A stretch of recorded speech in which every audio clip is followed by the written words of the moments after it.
Hello everyone, welcome to my channel. In today's video, we are going to learn 4 advanced English structures to improve your spoken English.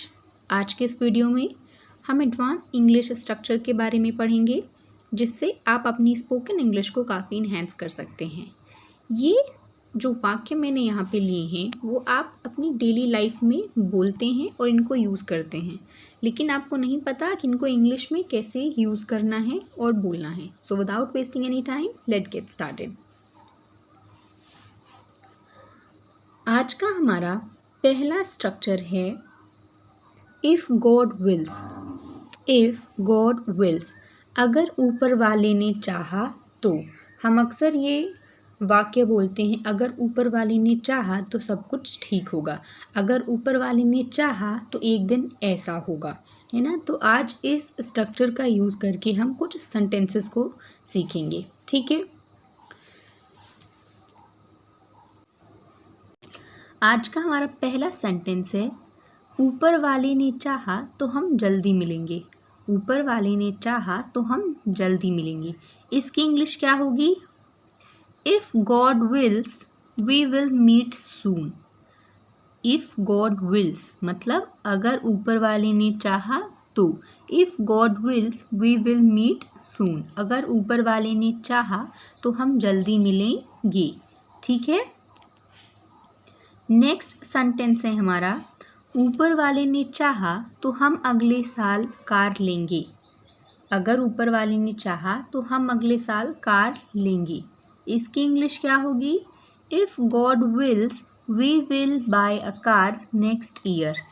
If God wills, अगर ऊपर वाले ने चाहा, we will buy a car next year, तो हम अगले साल car लेंगे, ठीक है। अगर ऊपर वाले ने चाहा तो हम ये काम करेंगे। इसकी इंग्लिश क्या होगी? If God wills, okay.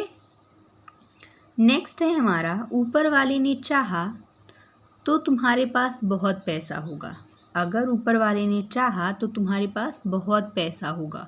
If God wills we will have lots of money. If God wills we will have lots of money. अगर ऊपर वाले ने चाहा तो हमारे पास बहुत पैसा होगा। यहाँ पे तुम्हारे पास नहीं होगा, यहाँ पे हमारे पास होगा, ठीक है। अगर ऊपर वाले ने चाहा तो हमारे पास बहुत पैसा होगा। If God wills we will have lots of money, okay.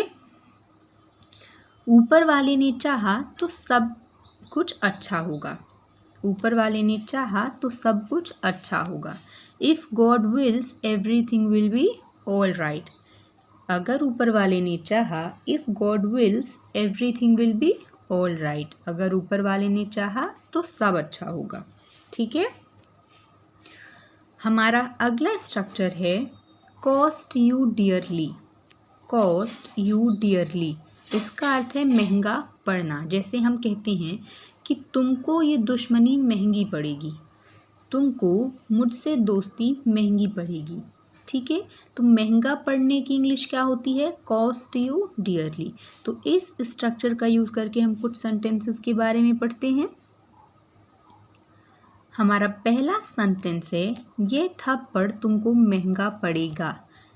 ये थप्पड़ तुमको महंगा पड़ेगा। This slap will cost you dearly.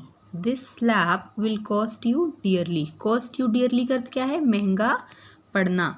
ये थप्पड़ तुमको महंगा पड़ेगा। This slap will cost you dearly, ठीक है। हमारा अगला स्ट्रक्चर है मुझसे दुश्मनी महंगी पड़ेगी। मुझसे दुश्मनी महंगी पड़ेगी। Enmity with me cost you dearly. Enmity with me cost you dearly. मुझसे दुश्मनी महंगी पड़ेगी, ओके। नेक्स्ट है मुझसे पंगा लेना महंगा पड़ेगा। मुझसे पंगा लेना महंगा पड़ेगा। ये अक्सर जब बॉयज़ फाइट करते हैं तो कहते हैं, है ना, कि मुझसे पंगा लेना तुमको महंगा पड़ेगा। इसकी इंग्लिश क्या होगी? Messing with me cost you dearly. Mess का मतलब क्या होता है? पंगा लेना, किसी से झगड़ा मोड़ लेना। Messing with me cost you dearly. मुझसे पंगा लेना महंगा पड़ेगा, ठीक है। हमारा नेक्स्ट स्ट्रक्चर है I am just making around. I am just making around, इसका अर्थ होता है मैं बस चक्कर लगा रहा हूँ। मैं बस चक्कर लगा रहा हूँ। जैसे हम कहते हैं कि मैं स्कूल का चक्कर लगा रहा हूँ, मैं मॉल का चक्कर लगा रहा हूँ, मैं छत का चक्कर लगा रहा हूँ। तो चक्कर लगाने की इंग्लिश होती है I am just making around. यहाँ पे ए होगा, ठीक है। I am just making around. Okay, देखते हैं कुछ इसके भी एग्जाम्पल्स। पहला हमारा है मैं बस बाजार का चक्कर लगा रही हूँ। मैं बस बाजार का चक्कर लगा रही हूँ। जब हमारा कोई काम नहीं होता तो हम चक्कर लगाते हैं, ठीक है, मतलब बार बार जाते रहते हैं। तो इसकी इंग्लिश क्या होगी? आई am just making a round of the market. I am just making a round of the market. मैं बस बाजार का चक्कर लगा रही हूँ। आई am just making a round of the market. Okay, next है हमारा मैं बस स्कूल का चक्कर लगा रही हूँ। मैं बस स्कूल का चक्कर लगा रही हूँ। इसकी इंग्लिश क्या होगी? आई am just making a round of the school. मैं बस स्कूल का चक्कर लगा रही हूँ। जैसे स्कूल का कोई काम नहीं होता तो हम क्या करते हैं, कहते हैं कि मैं बस स्कूल का चक्कर लगा रही हूँ आजकल। तो क्या कहेंगे? आई am just making a round of the school. Okay, हमारा नेक्स्ट जो सेंटेंस है वो क्या है? मैं बस छत का चक्कर लगा रहा हूँ या लगा रही हूँ।